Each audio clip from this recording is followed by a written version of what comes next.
আসসালামু আলাইকুম সবাইকে। আসলে কয়দিন ভিডিও দিতে পারি নাই আমি।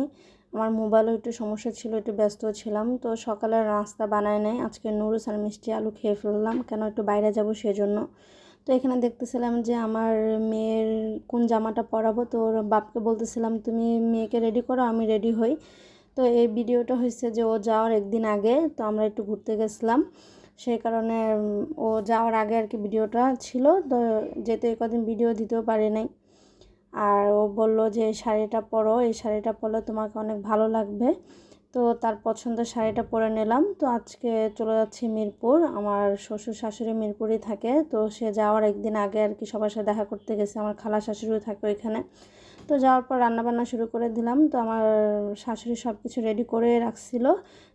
মানে রান্না প্রায় হবে তখনই গ্যাস চলে যায়। তো যেহেতু গ্যাস চলে যায় আর মিরপুর গ্যাসের সমস্যা অনেক, যারা সিলিন্ডার ইউজ করে তাদের জন্য এতটা কষ্ট হয় না। তো আমরা ভাবলাম তো ছাদে রান্না করে, ছাদে লাকড়ি ইট ছিল, তো সব কিছু ম্যানেজ করে করি। তো আমার শ্বশুর আব্বা বললো যে কেরোসিন তেল ছাড়া জ্বলবে না, আর জ্বলতেছিল না। পরে কেরোসিন তেল দিয়ে আমরা চুলাটা ধরাই, ধরানোর পর আমরা রান্না করি। তো সব কিছু দেওয়ার পরে মাংসগুলো মিক্সড করে দিচ্ছি, তারপর দমে দিয়ে দিচ্ছি। তো মাশাল্লাহ খাবারটা মানে অনেক মানে ঝরঝরে হচ্ছিল। আর এদিকে আমার শাশুড়ি জর্দা রান্না করলো। তো আমি ওইটারই আর কি একটু ভিডিও করতেছিলাম। দেখো মাশাল্লাহ বিরিয়ানিটা কত সুন্দর হয়েছে। তো আমরা এখন খাওয়া দাওয়া করে নিচ্ছিলাম আর কি। ওকে, আল্লাহ হাফেজ।